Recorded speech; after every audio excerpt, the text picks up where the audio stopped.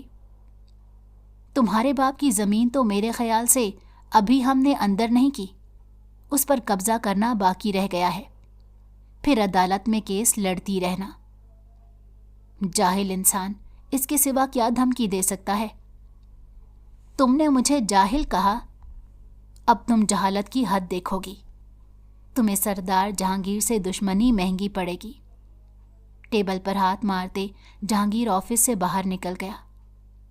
وہ مزید اس لڑکی سے کوئی بات سننے کے حق میں نہیں تھا، اور غصے سے دماغ جیسے ابل رہا ہو۔ جلد از جلد آج کے دن اس کا انتظام کرنا چاہتا تھا۔ ایک دن میں اس لڑکی نے اس کا دماغ خراب کر کے رکھ دیا تھا۔ نیہا کام مکمل کرتے ساتھ اپنی دوست سے ملنے اس کے گاؤں چلی گئی تھی۔ سردار جہانگیر کے باپ کو یہ بات خاص پسند نہیں تھی۔ 2 سے 3 بار نیہا کی ان سے منہ ماری بھی ہو چکی تھی۔ ایسے مزاج کی لڑکی انہیں ایک آنکھ نہیں بھائی تھی۔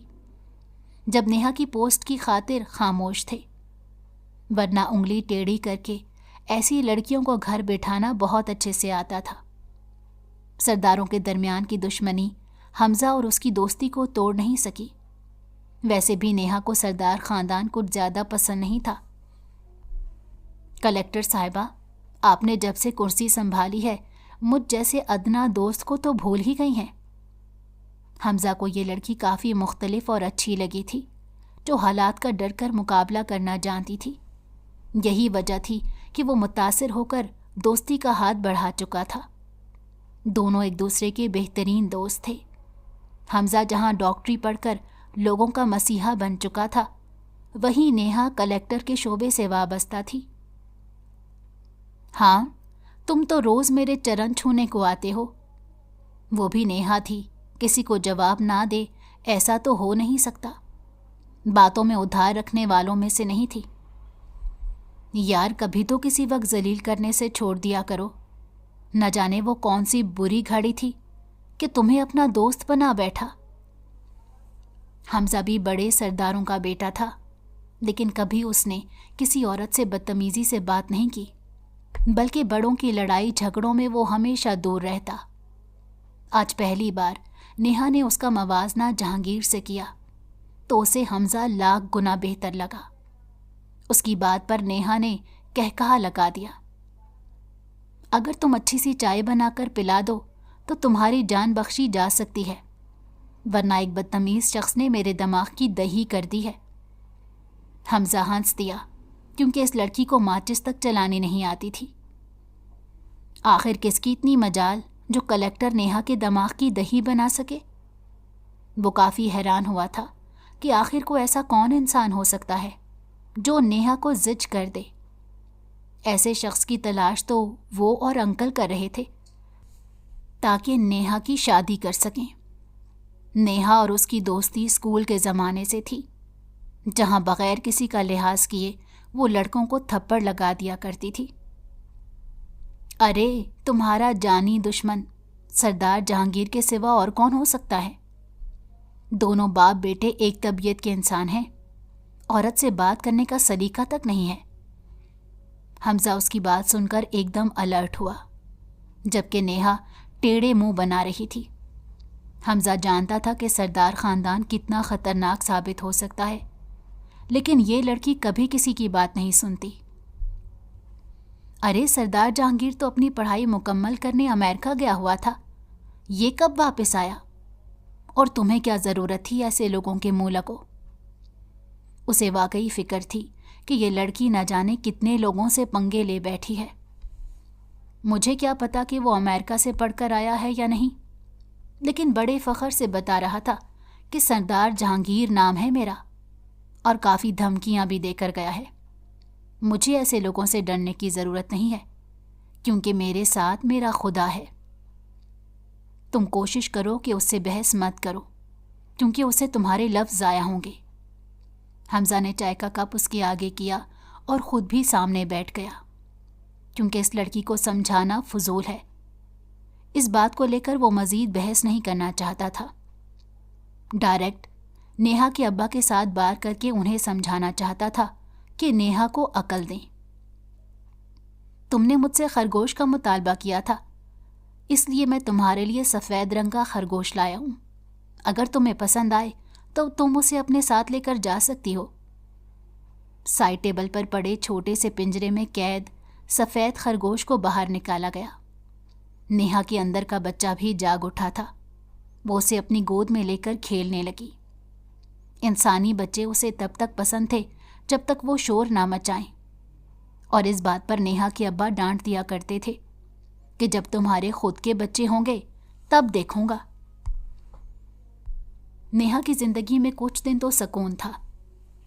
اپنے باپ کو گھر آ کر اس نے ساری ردات سنائی تھی، اور وہ کافی فکر مند تھے۔ کہنے لگے میں کافی بیمار رہتا ہوں، اس لیے تم ایسی حرکتیں مت کیا کرو۔ کچھ دن گزرے جب جہانگیر نے نیہا کے بیمار باپ کو دھمکا کر نیہا سے شادی کا کہا تو نیہا کے باپ نے اسے راضی کر لیا، پر جب نکاح کے دن اس نے دولہے کے روپ میں جہانگیر کو دیکھا تو انکار کرنا چاہا، پر باپ کے جھکے ہوئے کاندھے دیکھ کر خاموش ہو گئی تھی۔ رات کے اندھیرے میں بھلا کون شریف انسان کسی لڑکی کو بیاہنے آتا ہے؟ کسی کو کال کر کے مدد لینے کا کوئی فائدہ نہیں تھا، کیونکہ اپنے باپ کے جھکے کاندھوں کو دیکھ کر وہ سمجھ چکی تھی کہ یہ آدمی ضرور انہیں بلیک میل کرتا رہا ہے۔ نکاح کے بعد جہانگیر کا خیال تھا کہ وہ روئے دھوئے گی، اس کا گریبان پکڑے گی اور الزامات کی بارش کر دے گی، لیکن نیہا نے ایسا کچھ بھی نہیں کیا، بلکہ اپنے باپ سے اچھے سے ملنے کے بعد انہیں سمجھانے لگی تھی کہ اس شخص کو بدلنے کا ذمہ شاید اللہ نے اسے دے دیا ہے، تبھی تو ایسا شخص اس کی زندگی میں شامل کیا گیا ہے۔ بے شک اندر سے وہ جتنی مرضی ٹوٹ چکی ہو، لیکن اپنے باپ کے سامنے بہادر بننے کا ڈرامہ کر رہی تھی۔ جہانگیر کے کہنے پر وہ گاڑی میں آ کر بیٹھ گئی۔ اپنے سر پر سفید چادر اوڑھ رکھی تھی، جو شاید اس کے قیمتی لباس کے ساتھ کافی اچھی لگ رہی تھی۔ تھوڑی دیر گزری تو نیہا کا دل پھر سے گھبرانے لگا، کیونکہ جانتی تھی آج بوڑھے باپ کو کہاں نیند آئے گی۔ مجھے بابا کو کال کرنی ہے، تم کچھ دیر کے لیے اپنا فون دے دو۔ نیہا انہیں پرسکون کرنا چاہتی تھی کہ بیٹی کے معاملے میں وہ پریشان ہونا چھوڑ دیں۔ اس ٹیڑھے سردار کو سیدھا کرنے کا ہنر وہ رکھتی ہے۔ اب نیہا کے پاؤں میں ایسی کوئی زنجیر نہیں جس کو وہ سردار باندھ سکے۔ جہانگیر جو پرسکون ہو کر گانے سن رہا تھا، اپنی نئی نویلی بیوی کی آواز پر کافی بدمزہ ہوا۔